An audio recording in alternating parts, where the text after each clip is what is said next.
Welcome to the Empower Me Show with Pam Bright. This show is all about honoring you as a spiritual being, having a human experience.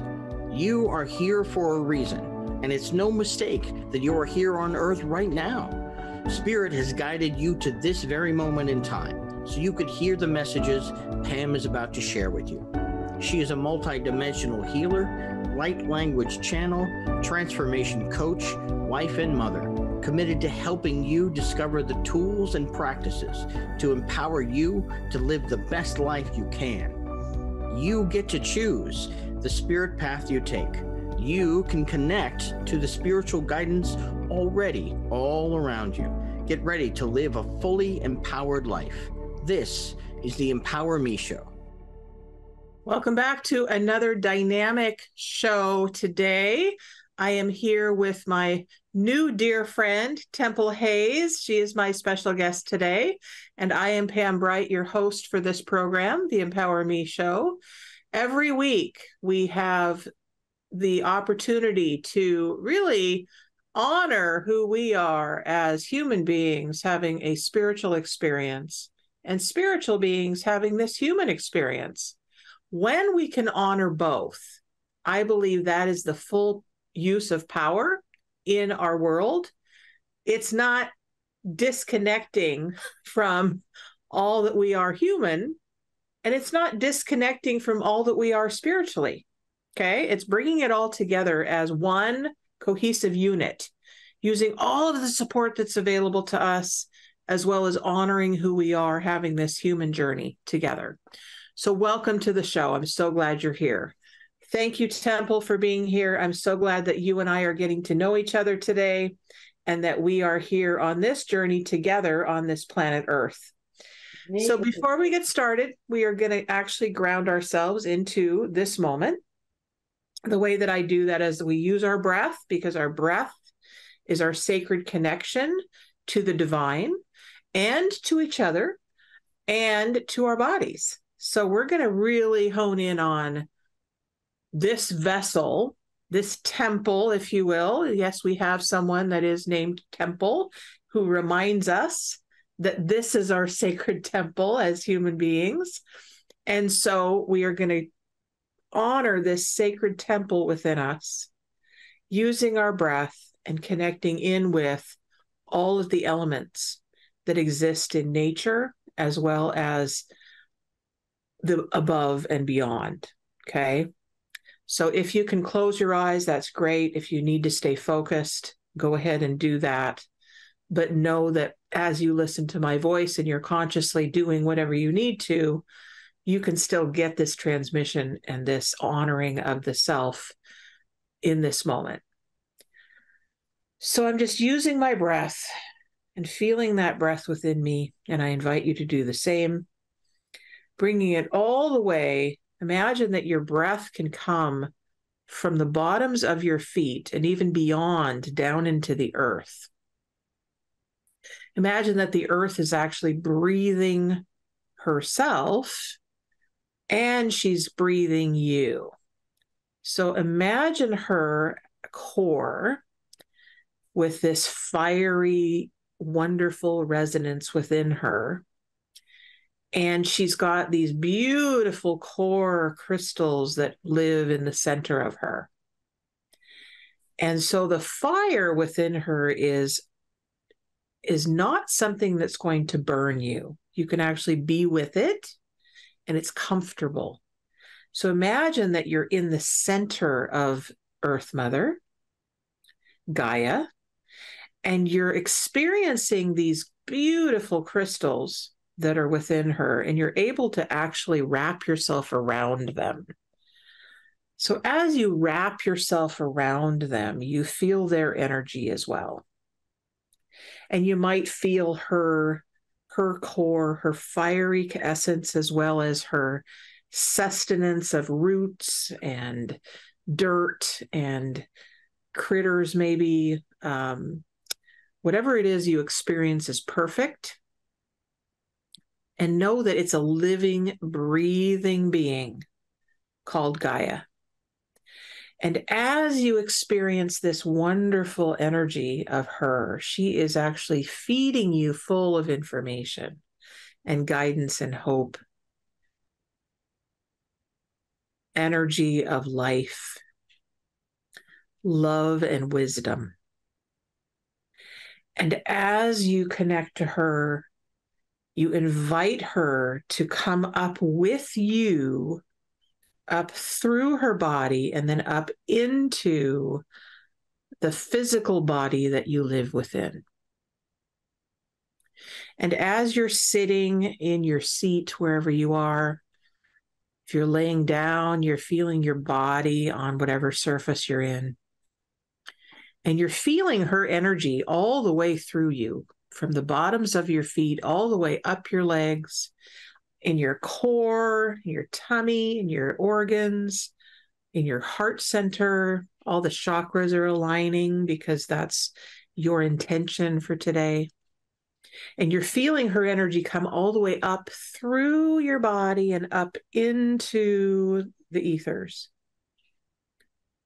You're feeling the stars above you, the trees and the wind. You're feeling all the movement of nature around you. And you're knowing that you are connected to all of that yummy energy.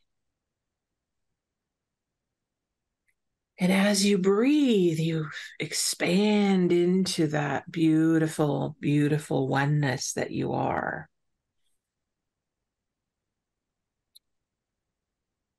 And you remember, I am, I am, I am.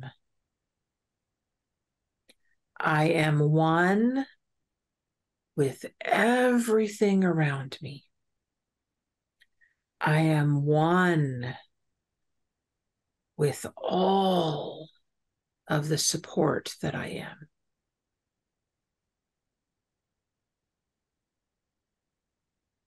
I am one with the divine. Hey na ne na se na hi na. Hi na na hey ne ya. O na za na he na se na he na. O ne na ye. And as you're hearing this beautiful light code energy that's coming through, just align with that I am statement that resonates with you, and use your breath to bring all of those light codes in. Ona seda hida ne kumana ke no sana ye hiana sena ona sahedia nasanea ona na ye. Esa na ye na sena. And so it is. And with another breath, you can come back into center in your body, feeling yourself connected to whatever surface you're connected to. And slowly open your eyes and come back. Welcome back to this moment in time and this space. And I want to introduce you to Temple Hayes, who has come today to share with you about her journey as a spiritual being having a human experience. And of course, I want to hear how you experience being a human being on this planet, but being a spiritual being first. What does it mean when I say to you, Temple, I am a spiritual being having a human experience? When you say that to yourself, what comes up for you? Well, I feel energetically that we are all sent on some level beyond the conscious level. There's an agreement as a soul to be here yet again and to Yeah. bring our own defined and filtered and further defined expression of the divine within our own understanding. And that to me is, as you know, um, I love your work, by the way. It's not a one-stop shop. It's Mhm. not, oh, you get a credential or a degree and you hang it on the wall and you go, I'm good to go. It's evolutionary. It's always changing. It's forever emerging. And I am, the spirit that I knew at 5 years old, the core is the same, but the definition and the experience is much more elaborate. Oh, I understand that totally. So tell me a little about what was it like for you at 5 years old, knowing that you had a spirit inside of you and that you were here. You're here on this planet. What was it like for you at 5? Crazy. um, there's a saying: to wish upon a star is progress. To know you are a star is evolution. Mm. And I'm not talking about celebrity. I'm talking about to know you are significant and you have value is truly evolutionary. And at 5, I was outside, out in nature, which we lived out in the country. I was the oldest child. And I had this message, could have been an angel. I don't know. It was just a voice that said, you're here for a reason. You're here for a big reason. And in whatever words a 5-year-old, how we heard that. And that was the dichotomy for me, Pam, because my family, I was in a small town, big heart, small minds. My family were deep rooted Southern Baptists. Many of them still are. And I was named after my grandfather, John Temple, who had buildings named after him and roads because of his dedication to the Southern Baptist movement and who he was and his character. Um, and a lot of toxins and dysfunction and rageaholic, drug addict mother, so the mess people say you were so lucky to hear that. And I like to say, well, maybe, because it's like it didn't make sense. Mm-hmm. Being metaphysical, I've said before, at that time, I was the only metaphysical person that lived in Anderson, South Carolina. Yeah, I And understand now, that. and Yeah. now I'm probably the only survived metaphysical person from Anderson, South Carolina. Um, but it's very interesting. And because of who you are in your essence, I just want to complete this idea. It's kind of coming through me. I told this story at Carnegie Hall to some homeless people. So I always love the crescent moon and star. So remember, to wish upon a star is progress, to know you are a star is evolution. I always love the crescent moon and star. And one time of getting really high at a bar, I got a tattoo on my arm. Well, it's relevant in the way that when I was 19, you really didn't get tattoos on your arm. Now it's very trendy and all that.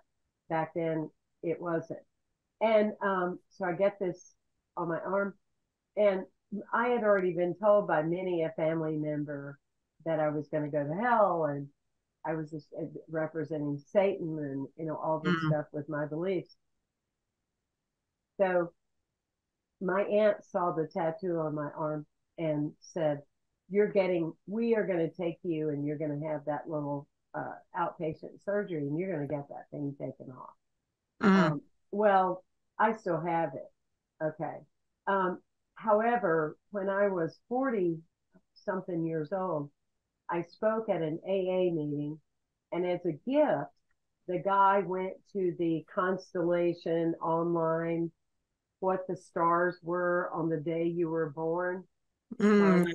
Mine was the crescent moon and stars. Yes. Right? I love that. Right? And that I share that because that's true for every person listening today. You have purpose, you have meaning, there's a greater plan for your life as you allow yourself to just keep walking through it and in it. It's amazing the things that can happen. Absolutely. Absolutely. And the thing that I'm hearing and I'm really aware of is, what do they say? The first 5 to 7 years of our life, actually, they say it determines, but I don't necessarily believe that it determines our life, because my life unfolded in a way that I never, ever would have been aware of. Right. It's 5 to 7, but I did have some significant events that happened for me in those early years. And for me, I'm hearing from you, okay, you heard that voice. That voice is significant. And I would surmise from the work that I know that you do in the world, that you hear that voice often throughout your life, and that voice gets stronger sometimes, and sometimes that voice is a little softer, but that voice is always there. And that voice determines how, like, the trajectory that you choose to have your life go. For me, I heard that voice by seeing my great grandmother in the sky in my bedroom. Right? I don't know. I was probably 3 or 4. And I remember she had just passed, and I didn't understand any of that. But I remember telling my mom, I just saw great grandma in the window in the sky in my bedroom. And she said that she was okay. And she said she loved me.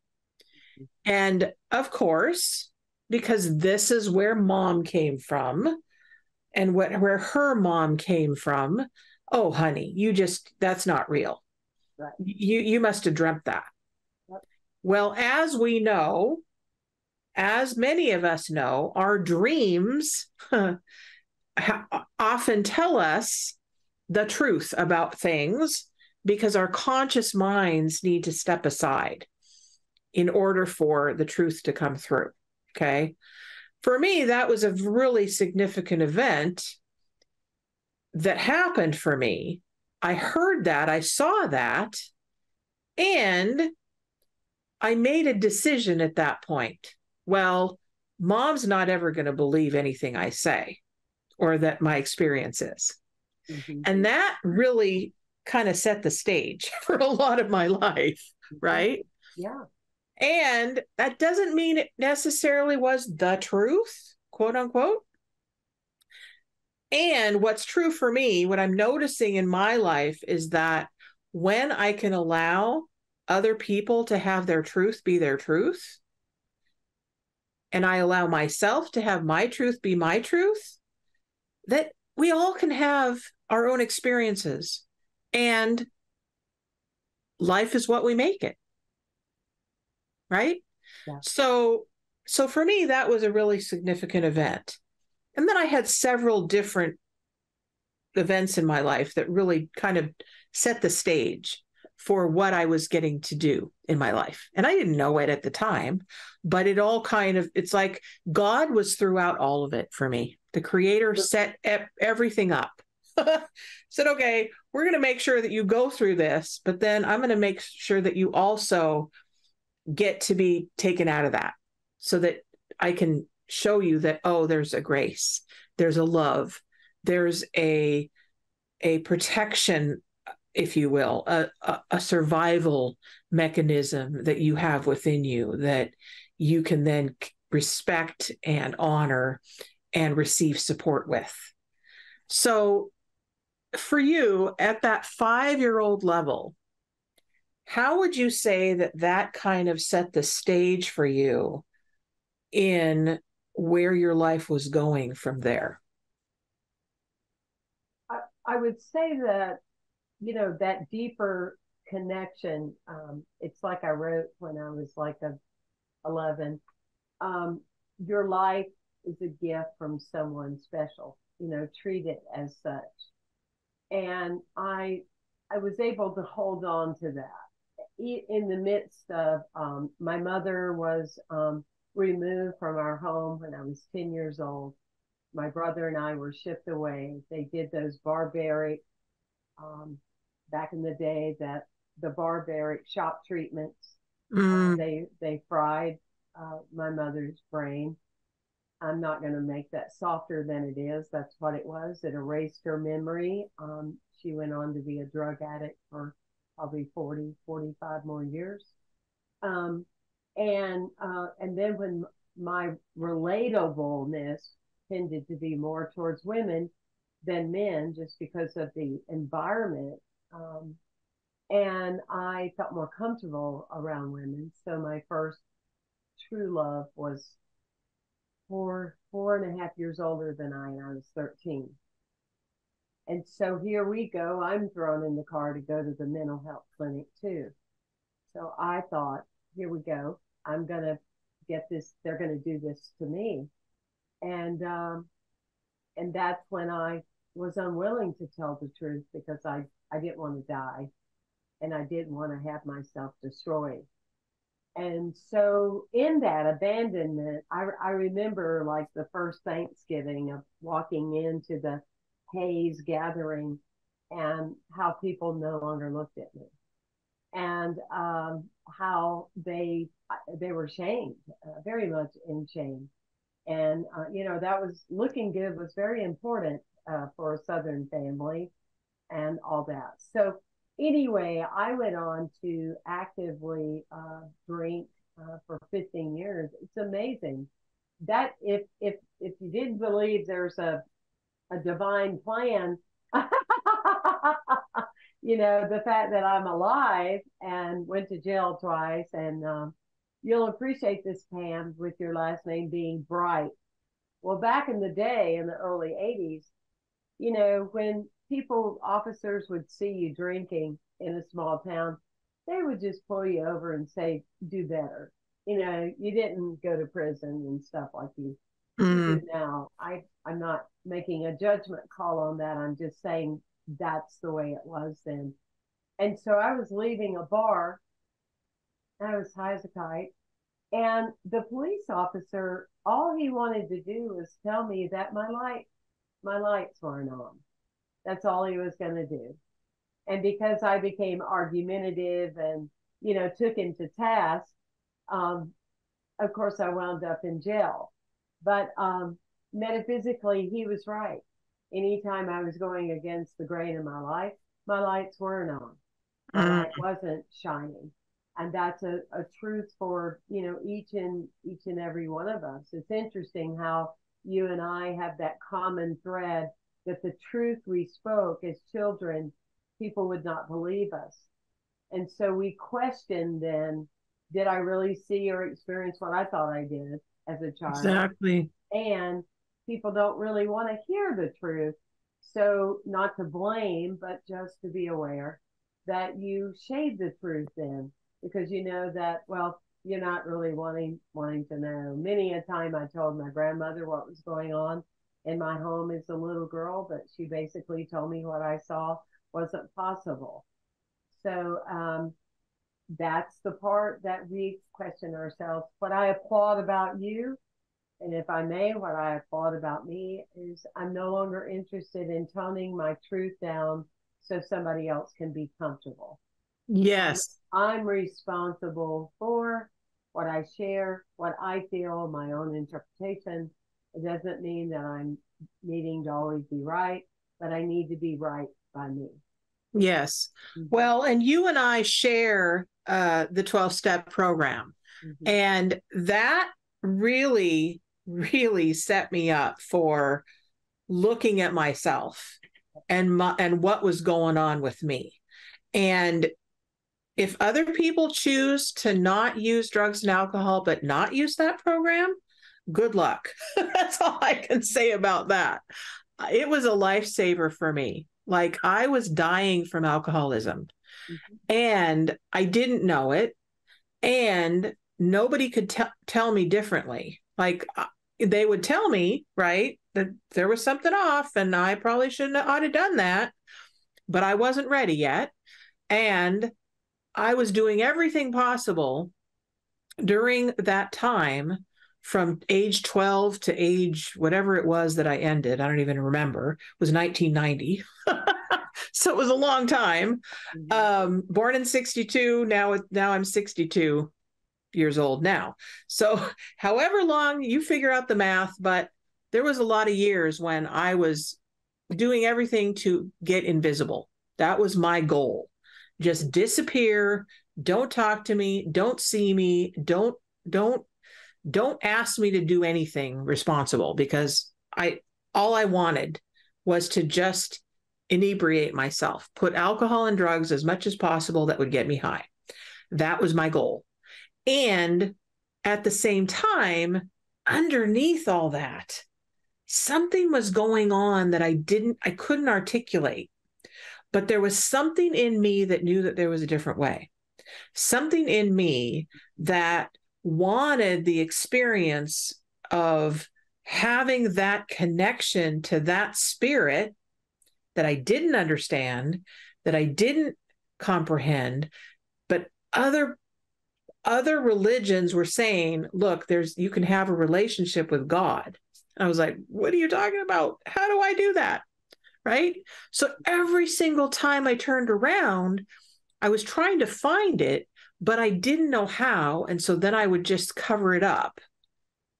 Right? And that was my life for a long time until I decided to just stop putting drugs and alcohol in my body. Stop trying to hide out. Stop trying to do all the things that I was trying to do to be invisible. Mm-hmm. That was the beginning of my life, I would say. So the first half of my life was trying to disappear. Second half of my life, I'm now here as you see me. But it took a lot of reflection, a lot of self-esteem building, a lot of fear encountering, a lot of digging inside of my psyche to find out what made me tick and what didn't work. That was my work to get to the place I am now. So for you, Temple, what I have heard and what I've seen is that you have been writing books. You have been reaching out to other countries and saying, hey, I have a message to share with you. And hey, oh, you don't have enough food? You don't have enough of what you need? Let me help you. Let's create a system of life that works so that you can be taken care of. So that is what I understand is your activism work, right? Absolutely. And, a little bit from everyone would lessen the need for a lot from anybody. I mean, that's just the way it is. And I feel so strongly about that. So one of the things I want to say to the wisdom that you're teaching is for people to understand that you're born one time in this incarnation. I believe we have many incarnations, but we're talking about this one. And good thing we don't remember all of them, because some people have a hard time letting go of what happened 3 weeks ago. But that being said, we're born one time. When you can get it in your awareness or in your dream state, that situations that happen to you create you to be your bigger, I'm talking energy, more vibrant self, then that would be true for your life experience. We're programmed in our society that things that happen to you take you away, create drama, create less of you. And that's not the truth.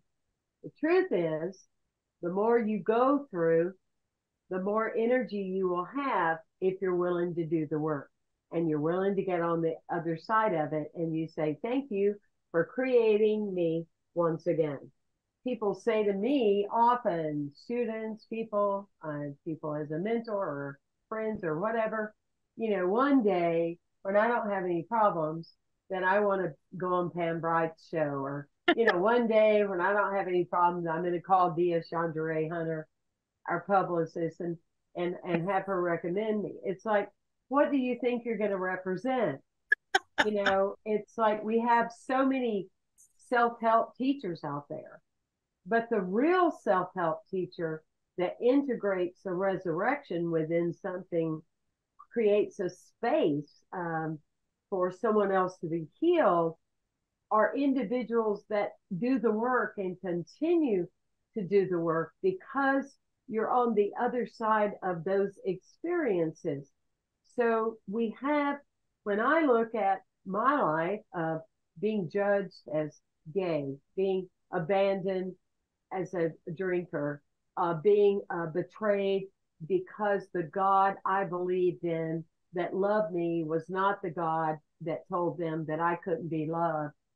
All of the situations, a relationship with a person of color, all the things that have happened in my life, a foreign exchange student from an impoverished area, every experience, Pam, prepared me for the work.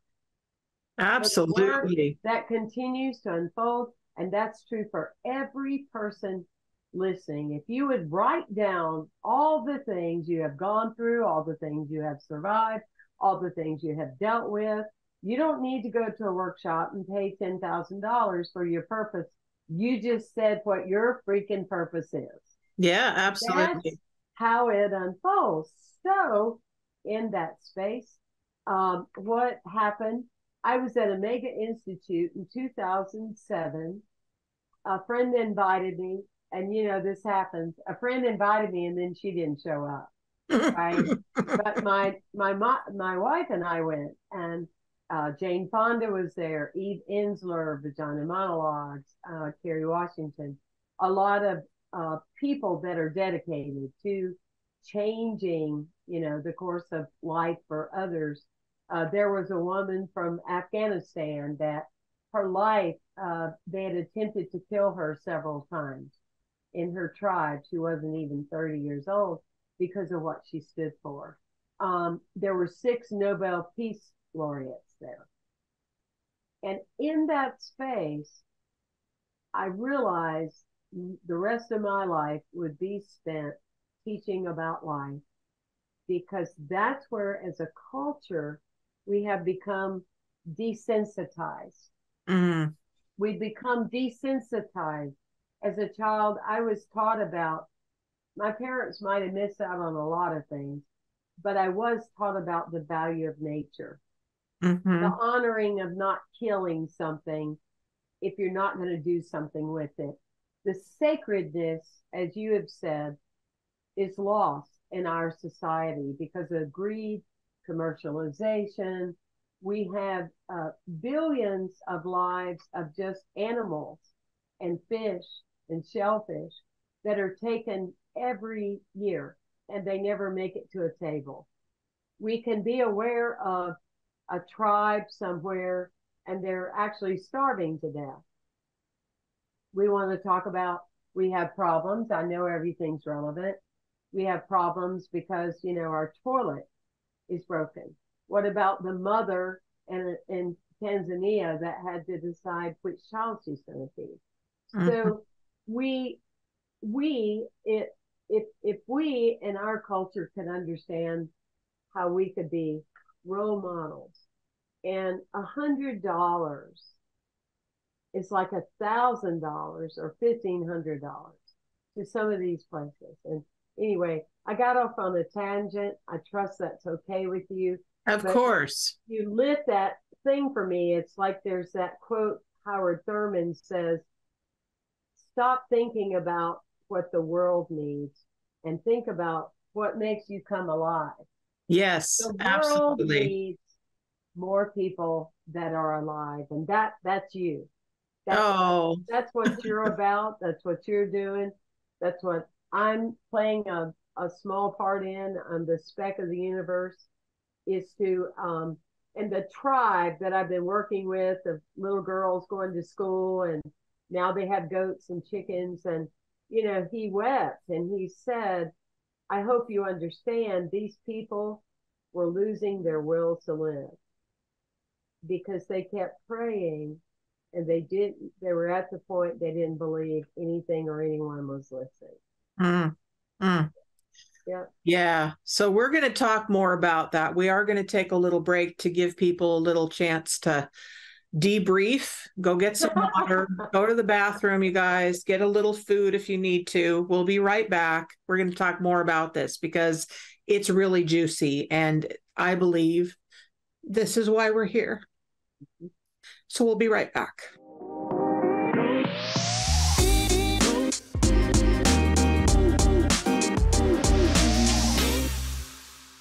To the Empower Me show. We are talking to Temple Hayes about her beautiful work in the world. And we were just talking about being a difference maker in the world and really giving from our place of abundance that we all have. And I know, especially in America, that we have a lot of abundance here. Okay. And there are places in the world that don't, and they're suffering. And we believe, Temple and I believe, that it's up to us to make the difference. And if you're not in a place where you can do anything financially, what else can you do? Like, what else can you do? Right? I believe that if there's war in the world, I got to look at, where am I warring in my own life? What am I doing in my own life to cause that war out there? Because out there is my mirror for who I am. And I could talk an entire week about that principle alone. Mm-hmm. But really, this is about us as individuals taking responsibility for what's happening in the world and what we can do, what's our part to play. You came as a soul to this planet for a specific purpose, and it's up to you as an individual to explore that. So as you were going through your life and discovering, oh, you know what? I'm different from my family. I'm a little different from my community. And I've got these inspirations and these dreams that they're not necessarily even relating to. But it's a fire inside my belly that is really creating a platform for me to move into in my life. What would you say was the deciding moment, or really the turning of the tides, if you will? In Alcoholics Anonymous, we talk about being at the turning point in our lives. Mm-hmm. We're at the turning point. Mm-hmm. Where in your life would you say was your turning point? I don't think I know. One of the things for me is I would go back to that message at 5, and I realized that I needed to put energy into my earth family. I was born out of the earth, as Alan Watts says, and I will return to her. So my priority was serving earth, right? My second family was the family I was born into. And as years would shift and change, then some of those relationships were not the same as when I was a child, but they were different and in some ways better. So as you remain true to yourself, like you said from the very beginning, a spiritual being having a human experience, that was beautiful, by the way, human having a spiritual experience, then I live long enough to see a lot of those things come through. But the biggest defining moment, aside from sobriety, which, by the way, this Saturday, I've been sober 36 years. So I've already doubled my life expectancy, and I'm going for 150 at least. But that being said, it was when I was 38, and I was a New Thought, a Unity Science of Mind minister, more Eastern in our theology than Western. And I went to support a woman who her husband had dropped dead with a heart attack. And she was a neighbor. And as weeks had passed, I went to see her to say if there's anything I can do. And like you, seeing energy and feeling things and being intuitive, I was surprised because she was doing so well. She told me that she had done work with a shaman, so a medicine energy healer, and she said, and I've done this work. So the me of the past who had learned the patriarchal business way and all American athlete, make it happen, make it happen, make it happen. It's like I just shifted. It's like I just automatically went back to this innate, I'm a person of the earth and I came here for a reason. And I didn't do what I would have done. I didn't say, give me the number, let me make an appointment. I said, let me see, there's something missing in my soul. I'm calling it in if it's meant to be. And then, as the short of the story is, a woman came through Canada that said she came to St. Petersburg, Florida for me as her student, and we worked together 10 years. So I then became into the deepening of spirituality, not the conceptual ideas of spirituality. You know, a lot of people say we can't get young people to come to church or community anymore. It's because they do listen to the truth. And if they hear communities talking about something and not doing something, that's not for them. Yeah. Yeah. They're not interested. They want to know, what are you doing about something? How are you taking care of things? How can my generation and other generations to come be on this earth? And so anyway, I sure get wound up when we talk because obviously I'm very passionate about the work, but I'm passionate for others because, you know, people say, well, I don't really have the means and I can't do this and that. In ministerial school, we were taught when you would drive by a neighborhood that was going down and there were broken toys in the front yard, to pray for that home. It was part of our practice. Yeah. There's no excuse that there's nothing that you can do. Absolutely. When you see the homeless, often we'll have food in our car and we'll give food or say, brother, I'll pray for you, or here's a book you can have that would help you. It has some daily insights, and just know that we really see you. We're not just tipping you $1. As Arun Gandhi said, just to settle our guilt about where you are. Yeah. There's always something we can do.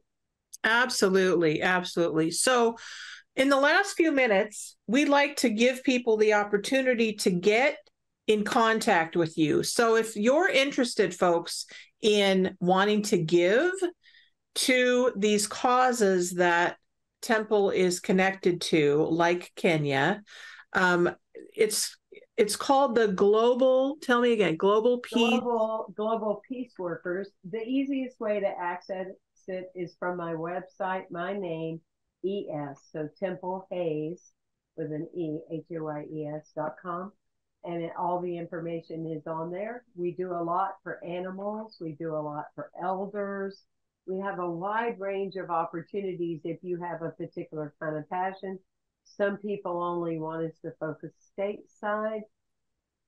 We're ready and prepared. Yeah. Great. So if you want to give and you want to be connected, this is another opportunity for you to give.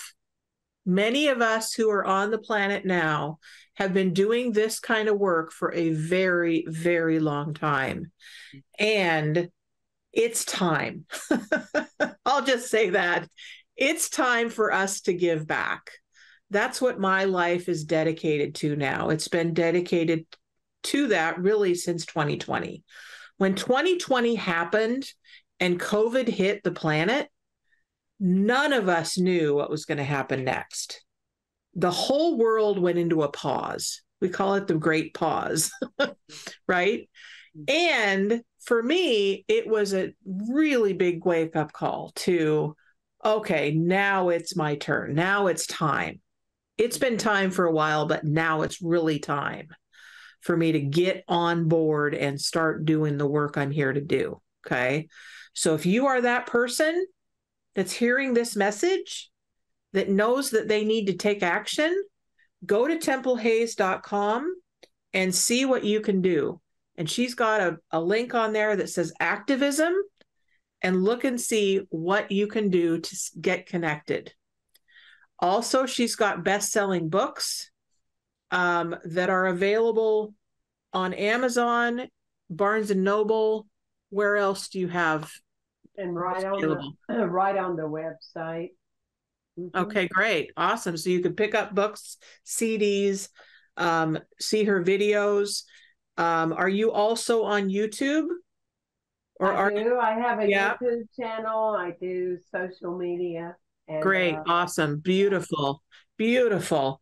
So this has been just such a rich time, and I could talk to you for another 3 hours about what we're all doing in the world. And I will definitely have you back for another great discussion. Thank you.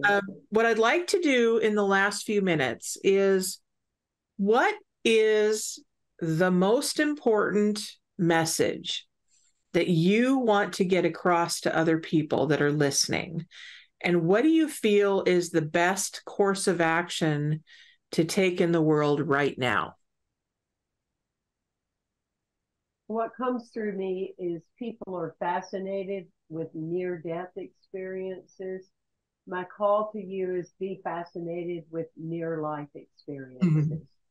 Wake up to the moments of your life that are passing you by, that are opportunities for you to respond or to connect, and realize that we all are going to die a physical death, but it's not about that. The secret of life is not whether we live or die. It's the parts of ourselves we allow to die while we're living. So become awake and learn how to measure your energy. Like until when you drink a good glass of water and you perk up, or you eat something and it makes you want to fall asleep, get in touch with what you are saying yes to, because a lot of times people are in jobs that are killing them. They are in spaces that are draining them, and there are many ways to overcome that and to live fully. I have more energy now than I've ever had in my life. Mm-hmm. Me too. Yeah. Yep. So we do have about 5 minutes left, folks, and please know that every time that I do this show, you can call us. All right.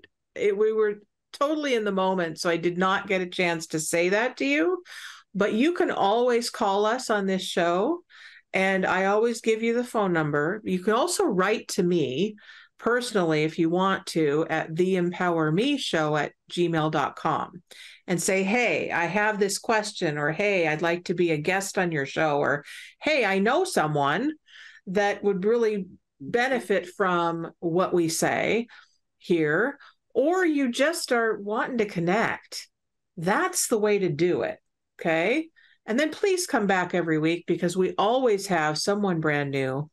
And sometimes I bring back really great guests like Temple to continue this conversation, because this is rich content here.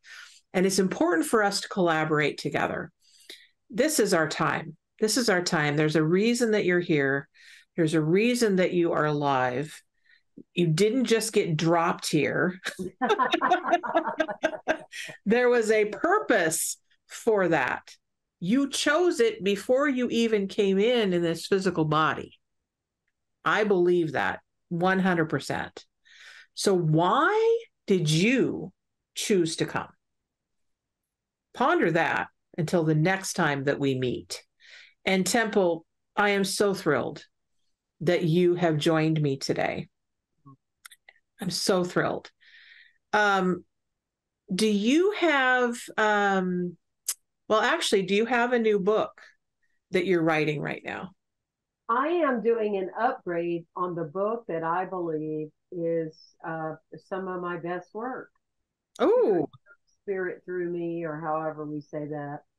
And it's called When Did You Die? And it's on the homepage of my website. It's When Did You Die? 8 Steps to Stop Dying Every Day and Start Waking Up. So I am doing a relaunch on that. I'm coming up on next year, a 10-year anniversary. And that's where I really spend so much of my time, teaching people the truth about energy, about age, about a lot of vibrancy, health. Yeah, that's where I love that. I do that, because to me, the one more is deeper diving into the one that I'm doing, and that teaches me every day. Oh, I love that so much. And you've got a cruise coming up. I know. Out of San Diego. Ooh. The phone number is on my website, Spirit at Sea Cruise. So far, there's 100+ people going. We have great musicians, great teachers. We also have a woman that's doing Unmasking Your Dreams. And just as a quick note, she had 3 dreams that told her she had cancer. And she'd go to the specialist in Boston, and they told her she didn't have it. But every dream told her she did, and she saved her own life. Wow. Okay. So we gave you lots of opportunities, folks, to connect. Yes. You can connect to Temple. She's an amazing spiritual leader on the planet. Thank you for being here so much. Thank you for having me. And I'm going to keep in touch with you because we've got some work to do together. Please. Folks, I absolutely adore you. Thank you for tuning in one more time. And next week, we will most likely have another special guest. I'm not sure yet. I'm in the moment right now. And you might just see me. But you know what? It's going to be enough. Good enough. We're going to bring lots of great content in because I'm always connecting, right?